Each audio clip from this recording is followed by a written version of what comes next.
Hello everyone, कैसे हो आप। आज आपके लिए लेके आए हैं subject English worksheet number 24, date 29 अगस्त क्लास 9।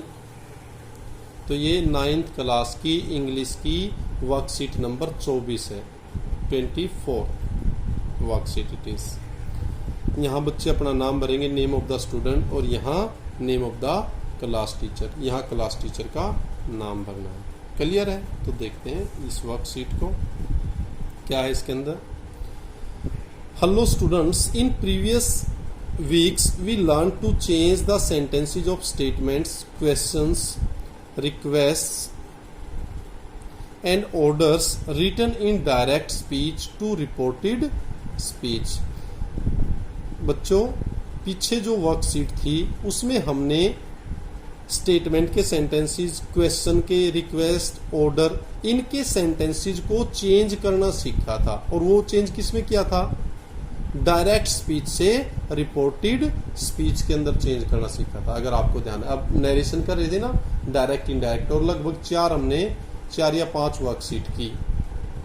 फिर भी और ज्यादा डिटेल में देखना तो इसी चैनल पर नरेशन की 4 वीडियो बनी हुई है जो काफी डिटेल में है। वहाँ छोटी क्लास से लेकर बड़ी क्लास तक हर चीज है, वहाँ आप देख लें उसको।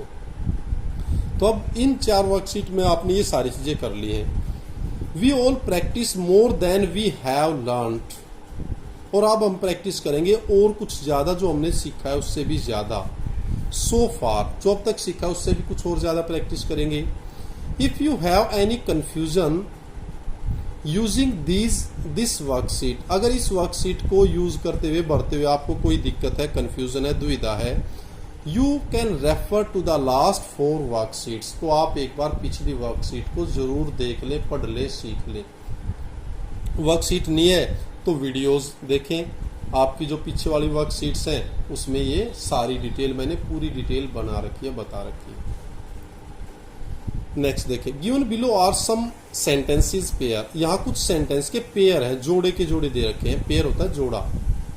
The first sentence in each pair is written in direct speech. पहला तो क्या है? डायरेक्ट स्पीच में है, इसको चेंज करना है।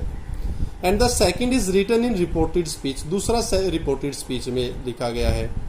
And there are errors in second sentence of each pair. हर पेयर के दूसरे वाक्य में कुछ ना कुछ गलतियां हैं, एरर्स हैं। रीड द सेंटेंसेस केयरफुली, वाक्यों को केयरफुल तरीके से पढ़ो। आइडेंटिफाई द एरर, एरर को आइडेंटिफाई करो। And rewrite the sentences correctly, और करेक्ट तरीके से सेंटेंसेस को दोबारा लिखो। First few sentence pair are examples. कुछ जो ये है, ये 3-4 ये एग्जाम्पल दे रखे हैं। अब देखें आराम से, आसान है ये, आपको सब आता है, आप सब कुछ कर चुके हैं पहले। फर्स्ट देखें, my teacher said submit your work in time. अब इसको देखो कैसे चेंज करोगे। My teacher asked us to submit the work in time, एक तो ये बन सकता है। दूसरा, my teacher told us to submit the work in time. तो अगर आपको ध्यान है, ये रिक्वेस्ट वाले उसमें था, जो जिसके अंदर रिक्वेस्ट थी, ऑर्डर्स वाले में थे, बल्कि ऑर्डर वाले में। तो इसका क्या होएगा? My teacher told us to submit the work in time। तो इसका ये आंसर है। Next, I said to my sister please switch the fan on। अब प्लीज का तो इसका मतलब क्या है? रिक्वेस्ट वाले में है। उसमें क्या था? I asked my sister to switch the fan on। दूसरा बनेगा I ordered my switch, no, wrong है ये। नेक्स्ट देखिए, my friend said to me do you want to go to school. अब इसका क्या बनेगा? माई फ्रेंड आस्क्ड डिड तो आएगा ही नहीं। ये एक चीज देख ले आप कि जब भी आप रिपोर्टेड स्पीच में लिखोगे उसमें इंटेरोगेटिव कभी नहीं होता, तो ये तो वैसे ही नहीं होगा। क्रॉस करो इसको। My friend asked if I wanted to go to school, ये ठीक है। Next, Amit said I will call my friend tomorrow. अब इसको क्या कैसे चेंज करोगे? Amit said that. अब ये देखो, विल सेल है तो उसको किस में चेंज करेंगे? वुड में। यहाँ चेंज ही नहीं कर रखा तो अपने आप ही पता लग गया, ये ठीक है। बताओ बच्चों, समझ में आया नहीं है? टुमारो को अब चेंज करते हैं द नेक्स्ट डे के अंदर। तो ये कुछ चीजें हैं जिससे आपको क्लियर कट पता लग जाएगा कि कौन सा ठीक है और कौन सा गलत है।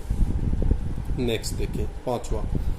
The doctor said wear full sleeve clothes during the monsoon season। Monsoon season के दौरान पूरे फुल स्लीव कपड़े पहनने चाहिए। अब ये था the doctor asked us to wear full sleeve clothes during the monsoon season. अब यहाँ क्या है, आस्क्ड नहीं आएगा। आस्क्ड जब आता है जब आपका रिपोर्टेड जो ये वर्ब है, ये स्पीच है, ये क्वेश्चन मार्क से शुरू है या WH फैमिली से शुरू हो रहा है या हेल्पिंग और पहले, अब कोई भी नहीं तो यहाँ क्या आएगा, the doctor told us to wear full sleeve clothes, तो यहाँ बस टोल्ड आ जाएगा और यूं का यूं रहेगा। क्लियर है बच्चों? नेक्स्ट देखते हैं। Mother said to the father is the drain pipe choked. अब ये हेल्पिंग और पहले तो क्या हो जाएगा, mother asked father if the drain pipe was choked. अब इज आर एम है उसको चेंज कर देते हैं वॉज या वर्क के अंदर। ये बिल्कुल ठीक है भाई, ये गलत है, ये इज चॉक्ड यूं का यूं है। और वैसे भी जब हेल्पिंग और पहले है तो आस्क्ड आएगा। तो हर चीज डिटेल में बता रहा हूं बच्चों, ध्यान से देखना है। ध्यान से करोगे तो सब कुछ अपने आप आ जाएगा। Beena aunty asked me why are people flooding her WhatsApp with so many messages. क्यों लोग बहुत सारे मैसेज से उसके व्हाट्सएप को क्यों और फ्लडिंग कर रहे हैं, क्यों भर दिया है उसको। तो बीना आंटी आस्क्ड मी, अब जब ये WH से शुरू हो रहा है तो क्या होगा, आस्क्ड मी व्हाई पीपल, और अब ये क्या था, आर है तो वर फ्लडिंग हर। अब ये जो हर है ये थर्ड पर्सन चेंज नहीं होता, flooding her WhatsApp with so many messages. Clear? Good. Next देखो भाई,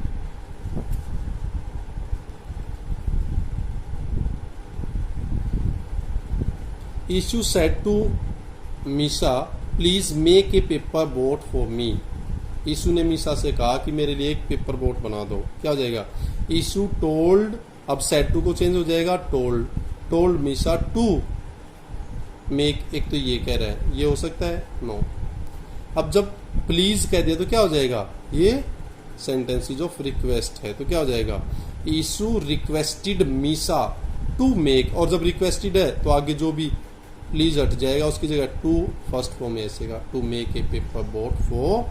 अब ये मी था तो क्या हो जाएगा, हर। अब ये फर्स्ट पर्सन ऑब्जेक्ट के अनुसार है। क्लियर भाई? गुड।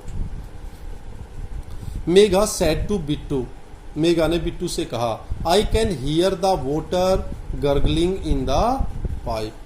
पाइप में जो कह रहा है पानी का जो गर्गल जो आवाज आती है ना, मैं उसको सुन सकता हूं।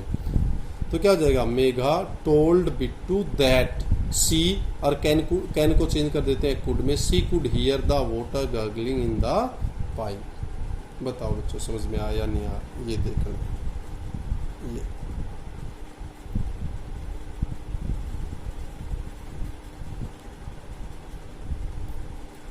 Okay clear. तो ये आपकी वर्कशीट नंबर 24 क्लास 9 और ये 29 अगस्त की ये आपकी एक्टिविटी थी। तो इस तरह आप डायरेक्ट इनडायरेक्ट के sentences of statement, question, request और ऑर्डर की सारी एक्सरसाइज नरेशन सीख चुके हैं। आप इसकी रिवाइज करें, पेपर में भी इन्हीं से आएगा, एग्जाम पेपर इन्हीं से बनेगा, तो इनको अच्छी तरह याद करो। ये वैसे एक्सरसाइज या काम नहीं चल रहा है, ये रियल वर्क चल रहा है। एग्जाम के दौरान इन्हीं से सारी चीजें पूछी जाएंगी। Thank you, thanks a lot, keep on enjoying, keep on learning. Thank you, thanks a lot.